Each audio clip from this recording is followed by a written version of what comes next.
এখন বাজে 4:30 আর আমি 4:30তেই উঠে পড়েছি, কারণ আজ বৃহস্পতিবার মানেই অনেক কাজ থাকে। যদি তোমরা সূর্যাস্তের আগে ওঠো, দেখবে মনটাও খুব ভালো হয়ে যাবে, গুছিয়ে কাজকর্ম করতে হাতে অনেকটা সময়ও পাবে। হ্যালো এভরিওয়ান, আমি অমৃতা। আমার একটি নতুন ভিডিওতে তোমাদের জানাই অনেক অনেক স্বাগত। আশা করব পুরো ভিডিওটা তোমরা মন দিয়ে দেখতে থাকো।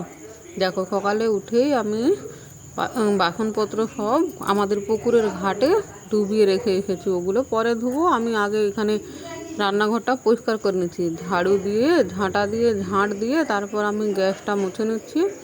তারপর এই যে টেবিল আছে, এগুলো সব পরিষ্কার করে নেব। কাল রাতে কিছু করা হয়নি, অনেকটা রাত হয়ে গেছিলো, কিছু কাজ ছিল, তাই না হলে প্রত্যেক বুধবার রাতেই আমি অর্ধেক কাজ সেরে রাখি। কালকে একটু শরীরটা খারাপ ছিল, তাই কাজ সারতে পারিনি। আজকে সকালে ওই জন্য 4:30টাতে উঠেছি। ভোর কাজ করতে হয়, নাহলে আমাদের রান্না আছে, 7টার মধ্যে রান্নাও আবার করতে হয়। দেখো, আমি টেবিলটা পরিষ্কার করে মুছে নিচ্ছি। তোমাদের সাথে কথা বলতে বলতে অনেকটা কাজ আমার হয়ে গেছে। তোমরাও কি এরকম করো? যখন কাজ বেশি থাকে তোমরাও কি এরকম ভোর ওঠো? দেখবে একদিন ভোরে উঠে মনটাও ভালো লাগবে। যখন গুছিয়ে সব কাজকর্ম করতে পারবে, তখন নিজেকে অনেকটা হালকা মনে হবে। ওগুলো সব পরিষ্কার করে রেখে আমি যে রান্নাঘরটা মুছে নিচ্ছি। আর আমাদের যে ঘর আর ওপর দোতলাটা সেগুলো সব মা পরিষ্কার করছে। অনেকটা বড় ঘর, আমি একা অতটা পারি না, অতটা সম্ভবও নয় আমার পক্ষে।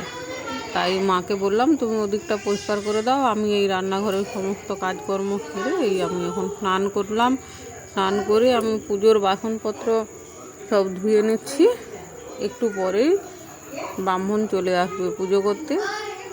এই যে দেখো, আমি সমস্ত কিছু ধুয়ে নিচ্ছি। আর আমাদের ঠাকুরঘরটা সেই 3তলাতে, অনেকবার উঠতে হয়। এই যে বাসন ধোয়ার পর আমি মন্দিরটাও ধুইয়ে নিচ্ছি।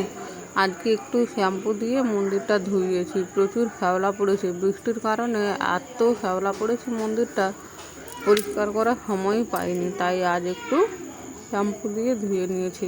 তারপরে এই ওপরে চলে এলাম, এখানে ঠাকুর ঘরটা একটু পরিষ্কার করব বলে এখানেও একটু ভালো করে মুছে নিচ্ছি। পুজো করতে আসবে তো, এখানে এবারে জোগাড় করব আমি। এরপরে এখনও ফুল তুলতে বাকি আছে আমার। তো সকালে কাজ সারতে প্রায় 8টা বেজে যায়। এই দেখো, আমি আবার চলে এসেছি নিচে, এখানে ফুল তুলে নিয়ে যাব। ফুল তুলে নিয়ে আমি ওখানে জোগাড় সেরে এসে আমি একটু পুজো করে আমি নিচে চলে এলাম। যখন ব্রাহ্মণ আসবে তখন আবার যাব। এসেই দেখি আবার পোশাক ধুইতে আছে, পোশাকগুলো ধুয়ে নিচ্ছি। পোশাক ধোয়া হয়ে গেল, আমি এবারে ছাদে গেলাম পোশাকগুলো মেলতে।